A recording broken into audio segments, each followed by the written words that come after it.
সালামু আলাইকুম বন্ধুরা। সোশ্যাল মিডিয়া এবং বিভিন্ন জায়গায় এবং বিভিন্ন এলাকায় এমন এমন কিছু কাজকর্ম হয় যেটা একদম অপছন্দনীয়। এখন আপনাদের প্রশ্ন আসতে পারে, এটা আবার কি? আপনারা দেখবেন যে বাংলাদেশের বিভিন্ন জেলায় এখন অনেক মানুষই কিন্তু বিদেশ থাকে। এখন আগে কিন্তু এত বাংলাদেশিরা এত বিদেশ করতো না, প্রবাস এত থাকতো না।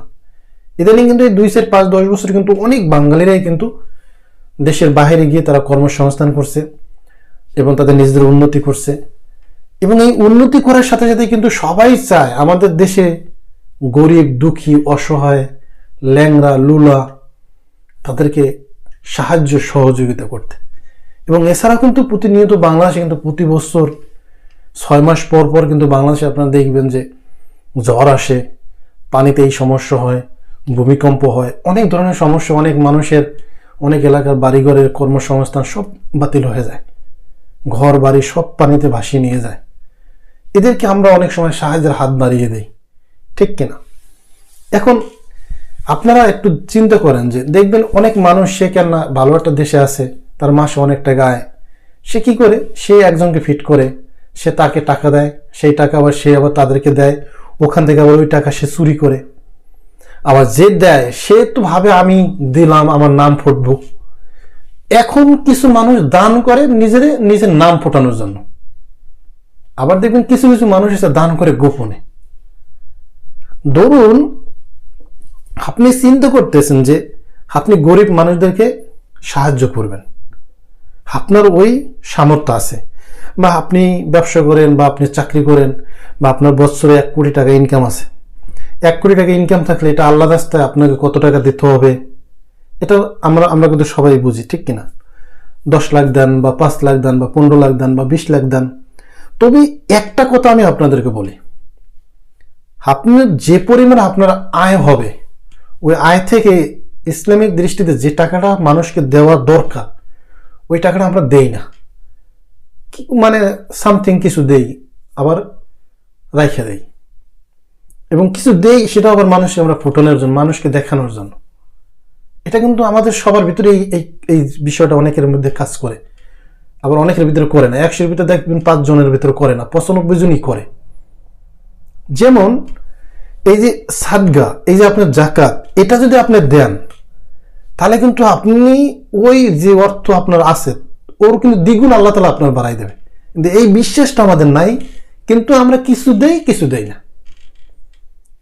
কিছু লোক তারা কি করে, একটা কমিটি গঠন করে, একটা এইটা করে ওইটা করে কইরা তারপর সেখানে দান করে, সেটা আবার দেখবেন যে ফেসবুকে ছাড়ে। কেন আবার আপনার মনে করুন যে বিভিন্ন সোশ্যাল মিডিয়ায় দেখায় যে আমি অমুকরে 500 টাকা দিছি, অমুকরে আমি কাপড় দিছি, অমুকরে আমি 2000 টাকা দিছি। আবার এটা আবার অনেক মানুষের দেখে, এই লোকটা তো অনেক ভালো। মানে এই যে তার যে নিজে বড় মনে করার জন্য যে দানটা যে করে, এটাও কিন্তু ঠিক না, ঠিক কিনা? আপনি একটা প্ল্যান করেন, দেখেন যে আপনি চিন্তা করবেন যে আমি আজকে দুবাই আছি, তো আমি দুবাই থাকি, আমি 2 লাখ টাকা আমি মানুষকে দান করব। এটা আপনি মানুষের হাতে কেন এই টাকাটা দেবেন? আপনি আগে প্রথমে দেখবেন যে আপনার ফ্যামিলি, আপনার আত্মীয় স্বজনের ভিতরে কে এই টাকাটা পেতে পারে। এমন এমন ব্যক্তিরা আছে দেখবেন যে এক বাপের অনেক ছেলে মেয়ে। না, আল্লাহ তাআলা তো সব ভাইদেরকে, ভাই বোনদেরকে তো আল্লাহ তাআলা সমান রাখে নাই।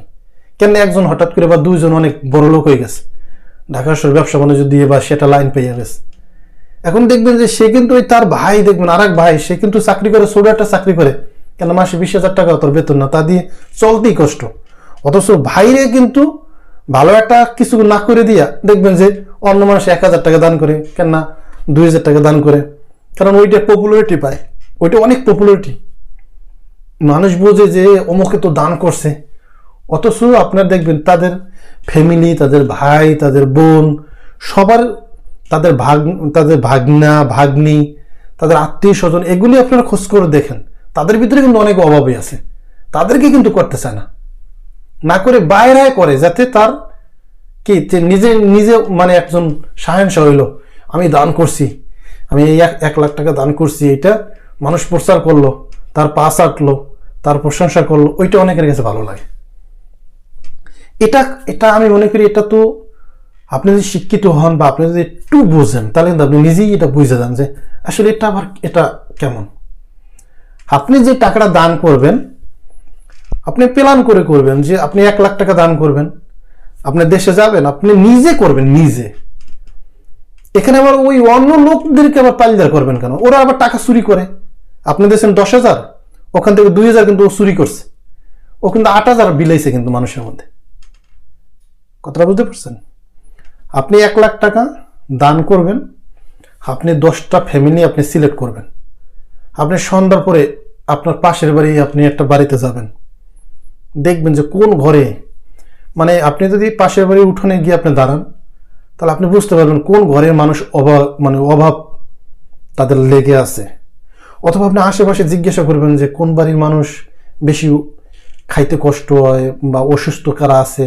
এটা আপনি খোঁজ নিয়ে নিজে প্র্যাকটিক্যালি নিজের করতে হবে। আপনার নিজের প্র্যাকটিক্যালি আপনার নিজের করতে হবে। অন্যের উপরে এই দান খয়রাত এটা কখনো মানে সহি হবে না। আপনি দান করবেন, আপনি নিজে করবেন এবং গোপনে করবেন।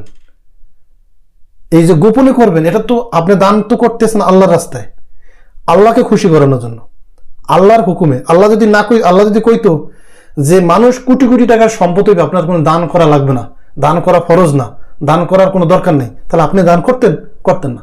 কিন্তু আল্লাহ কইছে, কোরআনে লেখছে, হাদিসে আছে যে সদকা দিতে হবে, দান করতে হবে, অসহায় মানুষকে সাহায্য করতে হবে, এবং সেটা মানুষকে দেখানোর জন্য না।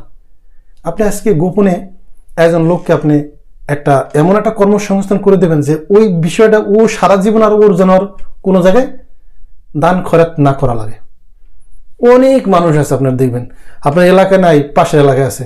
আপনার শ্বশুরবাড়ির এলাকায় দেখুন, আপনার ফুপু বা আপনার বোনদের এলাকায় দেখুন, কার 2টা হাত নাই, কার 2টা পা নাই, সেখানে গিয়ে আপনি টাকাটা দান করেন এবং গোপনে। এবং এখানে আপনার প্রশংসা পাওয়ার তো কিছু নাই, এটা তো ওই আপনি আল্লাহর কাছে প্রশংসা পাইলে তো এনাফ। মানুষকে দেখানোর জন্য তো দান করার কোনো দরকার নেই। এটা বলার উদ্দেশ্য হচ্ছে, এটা প্রতিনিয়ত কিন্তু এরকম হচ্ছে। আবার ওই যেই লোক দান করাচ্ছে, যাদেরকে দিয়ে দান দিচ্ছে, তারা আবার টাকা চুরি করতেছে, আবার তার সাথে আবার এটা নিয়ে হিসাব হয়, ঝগড়া হয়, মন কালাখালি হয়। এগুলি কি দরকার আছে? যারা প্রবাসে থাকে তারা প্রতি বছর তো দেশে যায়, বা 2 বছর পরে যায়, বা 6 মাস পরে যায়। আপনি যখন যাবেন আপনার দান করার জন্য আপনি আলাদা 3 দিন 4 দিন সময় রাখবেন। জীবনের সবকিছু রুটিন অনুসারে আপনাকে করতে হবে। সময়কে আপনাকে ভাগ ভাগ করে আপনাকে নিতে হবে যে আপনি 5 ওয়াক্ত নামাজ পড়বেন, এই টাইমটা আপনি নামাজ পড়বেন, এই টাইমটা আপনার এক্সারসাইজ করতে হবে, এই টাইমটা আপনাকে খানা খেতে হবে, এই টাইমটা আপনাকে ইবাদত করতে হবে। তারপরে এই টাইমটা আপনাকে গরিব দুঃখী মানুষদেরকে দেখতে হবে যদি আপনার সামর্থ্য থাকে। তো আমরা যাদের সামর্থ্য আছে আপনারা এইভাবে দান করবেন। দান কাউকে দেখানোর জন্য না, দান আপনি করবেন। এটা একটা আমার কাছে মনে হয় একটা লজ্জা বিষয়। আপনি দান করতেছেন, আবার এটা মানুষদেরকে শুনিয়ে দেখিয়ে বলিয়ে দেখাচ্ছেন, এটা কেমন একটা বিষয়টা কেমন না? এখন কি মানুষ অবুঝ আছে? সবাই কিন্তু চালাক, সবাই কিন্তু বোঝে সব। তো দান যে বিষয়টা, এটা আপনারা যেভাবেই করেন না কেন নিজে সশরীরে করবেন, তাহলে দেখবেন ওইটাই ভালো। এবং গোপনে করবেন, কিন্তু আপনার ইনফরমেশন তথ্য এই বিষয়গুলি আপনি যে কারো মাধ্যম থেকে নিতে পারেন। তারপর আপনি সশরীরে গিয়ে তারপর দানটা করবেন গোপনে, দেখবেন এখানে আপনার সব থেকে ভালো। অথবা আপনি নিজে মিডিয়ার সামনে এসে বা ভিডিওর সামনে এসে আপনি দান করতেছেন, এটা আপনি নিজে করবেন, নিজে দেখাবেন, আপনার দেখা দেখে আরো 5 জন মানুষ করবে, এটা আর একটা বিষয়। কিন্তু আপনি আরেকজনকে টাকা দিচ্ছেন, সে আবার আরেকজনকে দিচ্ছে, আবার সে আবার দালালি করে, আরেকজন আবার আরেকজনের সাথে দালালি করে, সেখান থেকে আপনার টাকা চুরি করে। আপনারা দেখবেন যে বাংলাদেশে বন্যা হয়েছে, এই যে ঘরবাড়ি মানুষের মেরে নেছে, এমন একটা সিন্ডিকেট বের হয়েছে, তারা প্রবাসী বিভিন্ন দেশ থেকে বিভিন্ন জায়গা থেকে টাকা পয়সা নিয়ে ওই টাকার পার্সেন্টেজ তারা খাইয়া কিছু টাকা দিচ্ছে। পাইছে 10 লাখ, বিলাইছে 8 লাখ, আর পাইছে 10 লাখ, বিলাইছে মনে করেন 8 লাখ, 2 লাখ এরা নিজেরা খাইছে, বা বিলাইছে 5 লাখ নিজেরা খাইছে। কি লাভ আছে? তাহলে আমরা সবাই উঁচু চেয়ারে থেকে কি বড় মেয়া সাজতে চাই, কিন্তু বড় মেয়া তো আল্লাহ তাআলা তো দেখে, আল্লাহ তো তিনি দেখে যে তোমার উদ্দেশ্য আসলে কি, ঠিক কিনা? এটা আমাদেরকে বুঝতে হবে। দান বিষয়টা গোপনে করতে হবে এবং আপনার নিজে নিজে করতে হবে, তাহলে এই জিনিসটা সব থেকে ভালো হবে।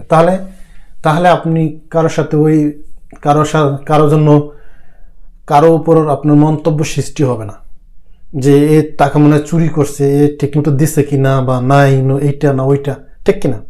তো বন্ধুরা, এই দান যে করার বিষয়টা, এটা কিন্তু বাংলাদেশে একটা প্রচলন, এখন কিন্তু এটা প্রতিনিয়ত কিন্তু হচ্ছে। সেজন্যই এই ভিডিওটি আমি আপনাদেরকে দিলাম এবং বিভিন্ন মাধ্যমে দেখার পরেই কিন্তু আমার মাথায় জিনিসটা আসলো, এই জন্য এই বিষয়ে একটু আলোচনা করলাম। অনেকে ভালো লাগবে, অনেকের ভালো লাগবে না। অবশ্যই আপনারা চিন্তা করুন যে আপনি যে কাজটা করবেন, এটা তো একটা ভালো কাজ করবেন, এটা তো আল্লাহকে খুশি করার জন্য করবেন, ঠিক কিনা? এটা তো অন্যকে দেখানোর কিছু নাই। এই বিষয়টা আমাদের বুঝতে হবে। তো সবাই ভালো থাকবেন, সুস্থ থাকবেন, দেখা হবে পরবর্তী ভিডিওতে। আল্লাহ হাফিজ।